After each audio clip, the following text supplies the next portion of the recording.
గారు, ఇప్పటి వరకు మన కలం యోధుల అనుభవాన్ని మనం వింటూ పంచుకుంటూ మన మర్యాదను పెంచుకుంటూ మన నమ్మకాన్ని పెంచేసుకుంటున్నాం. జర్నలిజంలో ఇంత లోతైనటువంటి అనుభవాలు, ఇంత నిశితమైనటువంటి పరిశీలనలు ఉండాలని ఒళ్ళు దగ్గర పెట్టుకొని పనిచేయాలి అంటే ఒక హెచ్చరికగా కూడా ఇవాళ సీనియర్ జర్నలిస్టులు చెప్తున్నటువంటి అంశాలు చూస్తున్నప్పుడు అనిపిస్తున్న సత్యం.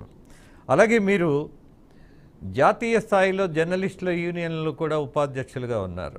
అట్ ద సేమ్ టైం వీళ్ళ అనుభవము, అలాగే ఇవాళ ఉన్నటువంటి పరిస్థితి, అలాగే రామోజీరావు గారికి ఉన్నటువంటి స్థానం ఎవరు చెరపలేనిది కాబట్టి ఆయన ఆలోచన తీరును ఇవాళ మనము సుదీర్ఘకాలం పాటించవలసిన బాధ్యత కలిగిన వాళ్ళుగా మనల్ని మనం అభివర్ణించుకోవాలి, ఆ బాధ్యత కూడా తీసుకోవాలి. వాట్ యు సే ఇస్మాయిల్ గారు?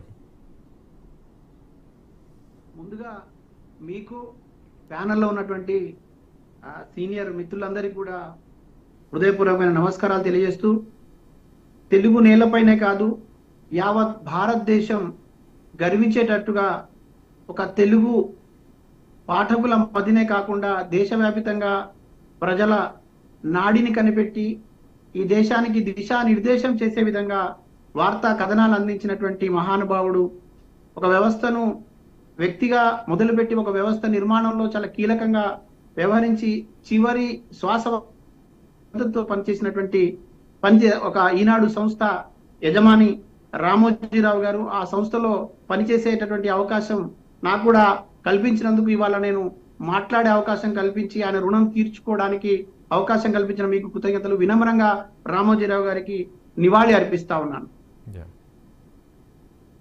ఇప్పటి వరకు మాట్లాడినటువంటి పెద్దలు కానివ్వండి, మాట్లాడించినటువంటి మీరు కానివ్వండి, కేవలం జర్నలిజం అంటే ఏదో ఒక గ్లామరస్ ఫీల్డ్ లాగానో కాకుండా, లేదంటే ఏదో గొప్పలకు పోవడమే కాకుండా, గొంతు లేని వారి గొంతుకగా పేద ప్రజలకు, నిస్సహాయులకు అండగా నిలవడం కోసం, ఒక అవకాశం వస్తే నిరూపించుకోవడం కోసం చేసే ప్రయత్నంలో ఈనాడు సంస్థలో ఒకసారి చేరితే ఆ చేరిన తర్వాత అక్కడ పొందేటటువంటి తరఫీదు ద్వారా మళ్ళీ ప్రజలకు ఎంత ఉపయోగకరంగా ఉంటుంది అనడానికి నేను కూడా ఒక ఉదాహరణ. నేను చాలా గర్వపడతా ఉన్నా ఈనాడులో పనిచేశానని చెప్పుకోవడానికి. ఎందుకంటే నా జీవితంలో అనేకమైనటువంటి మార్పులు, పేలు సంచలనాలు, సాహసాలు, అదేవిధంగా ఒక తీయని అనుభూతికి సంబంధించినటువంటి కూడా నా జీవితంలో ఈనాడుతో ముడిపడి ఉంది. అది మీ ద్వారా పంచుకునే అవకాశం కల్పించినందుకు ముఖ్యంగా మీకు ప్రత్యేకమైన కృతజ్ఞత తెలియజేస్తా ఉన్నా.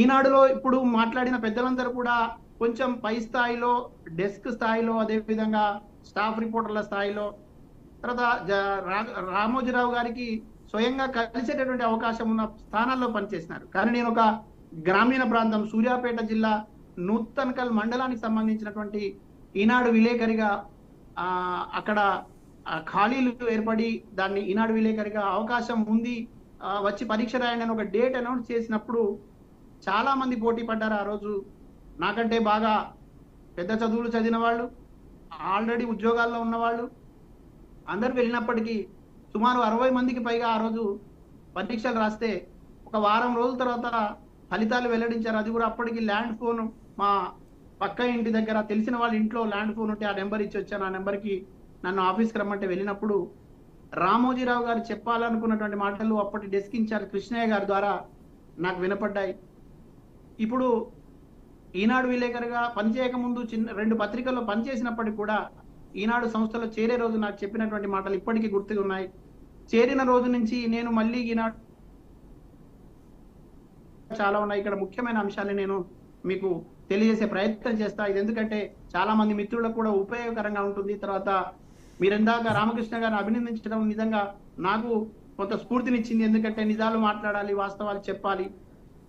రామోజీరావు గారు ఈ సంస్థను ఎందుకోసం ఏర్పాటు చేసినారు, దాని తర్వాత ఎటువంటి ఫలితాలని ఆయన ఆశించినారు, ఏ లక్ష్యం వైపు ఆయన పరుగులు తీయాలనుకున్నారు, ఎక్కడికి చేరాలనుకున్నారు, గొంతు లేని వారి గొంతుకగా ఈ పత్రిక ఉండాలని ఆయన భావించి ఏర్పాటు చేసినటువంటి సంస్థ నిర్విఘ్నంగా కొనసాగుతూ అనేక విజయాలు సాధించిన సందర్భం లోపల కొంతమంది జీవితాల్లో కూడా అది వెలుగులు నింపింది, కొంతమంది జీవితాల్ని మార్చింది. అనేక మంది నాలాంటి వాళ్ళే వేలాది మంది జర్నలిస్టులను తయారు చేసింది ఒక ఉపాధి కల్పించడం మాత్రమే కాకుండా ఆదర్శాల వైపు నడిచేటట్టు కూడా ప్రయత్నం చేసింది. దాంట్లో ముఖ్యంగా నేను మండల విలేకరుగా జాయిన్ అయినప్పుడు అక్కడ అనేక వార్తలు రాసే క్రమం లోపల కొన్ని సందర్భాల్లో మంత్రులు అక్కడ ఉన్నటువంటి శాసనసభ్యుల పైన కూడా వార్తలు రాయాల్సి వచ్చేది. ఆ సమయం లోపల నేను ఒక వ్యక్తిని అనేటటువంటి విషయం మర్చిపోయిన ఆ వెనకాల ఒక సంస్థ ఉంది, ఒక శక్తి ఉంది, అది రామోజీరావు రూపంలో నిర్భయంగా